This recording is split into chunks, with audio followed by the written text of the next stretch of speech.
Thanks for watching Afternoon Live. Our next guests not only provide physical self-defense classes, they're also working to provide education and resources to help empower those who need it most. Here to share more, we welcome from Ohana Self-Defense founder Wendy Bukoski and from Rose City Self-Defense Program Director Sara Johnston. Thank you both for being here. Thank you so much for having us today. So Wendy, Ohana is a newer program. Can you share a little bit about why you decided now was the time?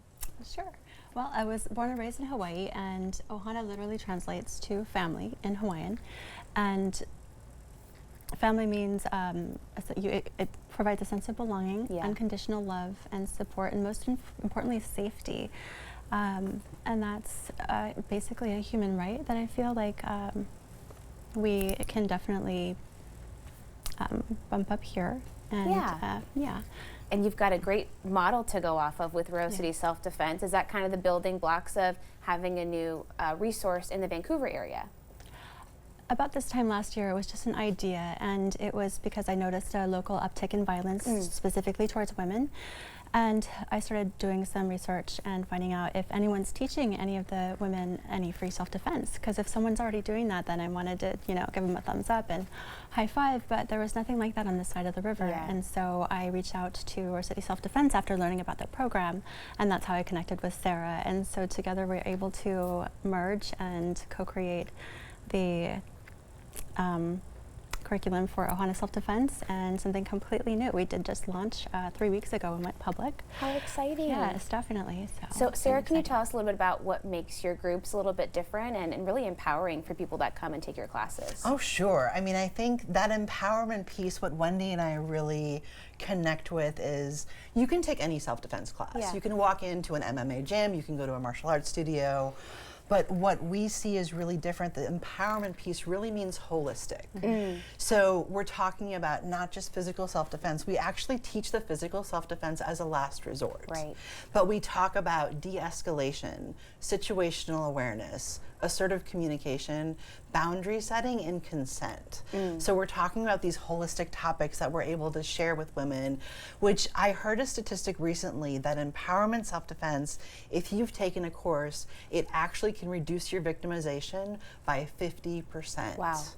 And that was by Nicole Snell, somebody who quoted that. So I feel, and she's an empowerment self-defense practitioner who's at an international level. So this is a movement. It's not just a class. Well, and it makes sense too if you've got all these great tools to hopefully prevent these situations from arising or keeping yourself away from these types of dangerous moments. Absolutely. You're going to hopefully not need to use the moves.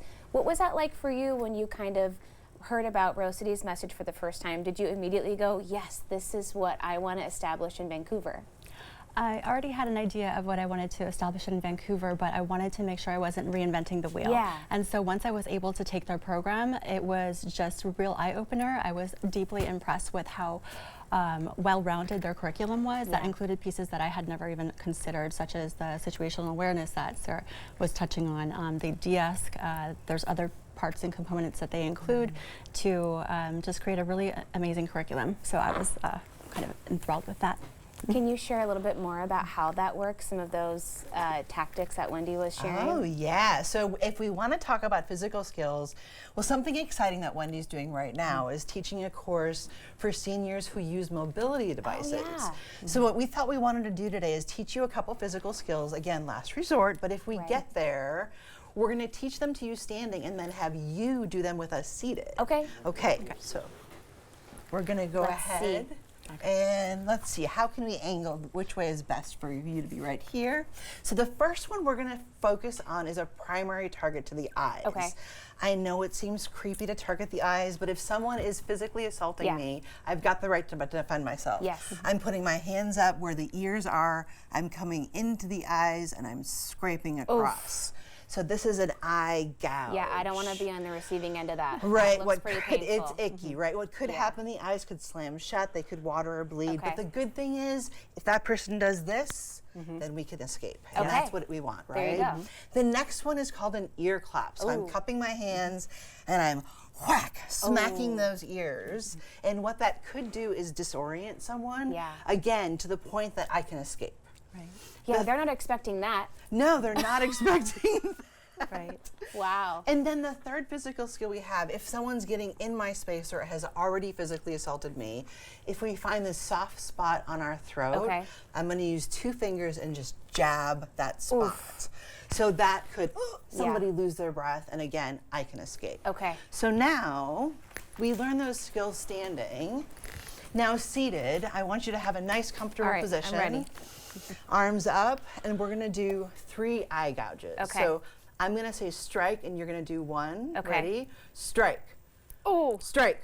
I feel bad for this Strike. person. And now we're gonna say back off. Okay. Back off. Back off! Right? Okay. And I know you want to feel bad for the person, but I we know. have to think at this They're attacking point, me. I don't feel Right. bad for them. You have to make At that the, switch. but it's a hard switch mentally, yes. honestly, to think that we could actually do this to Yeah. somebody, Yeah. right? So the next one is that ear clap. So we're going to Okay. cup our hands and pretend the ears, and we're just going to smack Oh, in okay. and out.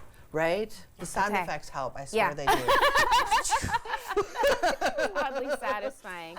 And that last one yeah. is that 2-finger throat jab. Okay. So all you're doing is with 2 fingers, you're just jabbing in there. Yeah. Leave me alone. Absolutely. Okay. No, back off. And when we do teach our self-defense, the physical skills, we do yell along with it. Yes. We're not yelling today. We're not yelling at you today. Yeah. But we do teach that vocalization that can actually help. Yeah. So, I mean, I'm just naturally yelling doing it because I'm like, I gotta make this stop. and it brings our power up Okay. when we bring our voice. Really quickly, both of you could use some volunteers and especially help to get you going, right, Wendy? Right, definitely. If anyone's interested, we could definitely use some help with IT. That's a big one. Yeah. Website design, volunteer instructors from maybe next year in January. Social media? Well, with the Ohana things. as a brand new nonprofit, Yeah, it we just just needs launched. nonprofit support. Grant writers. Whereas Rose City Self-Defense, since we're with the City of Portland, we don't need the admin support. What we need is volunteer self-defense Yeah. instructors. Yeah. So every year we do a recruitment right around this time that Right. we want to say, there's no experience necessary. You can go through our training. Wendy went through it this past Amazing. year. Yes, it was so good. State And of the it's art. very empowering. You do such a great job getting Oh, everybody thank ready you. to get out there and help other people. Thank you both so much for being here. Thank you for Great to having see you. us. Okay, we'll have more information about Ohana Self-Defense and Rose City Self-Defense on our website at katu.com. We'll be right back with more Afternoon Live right after this.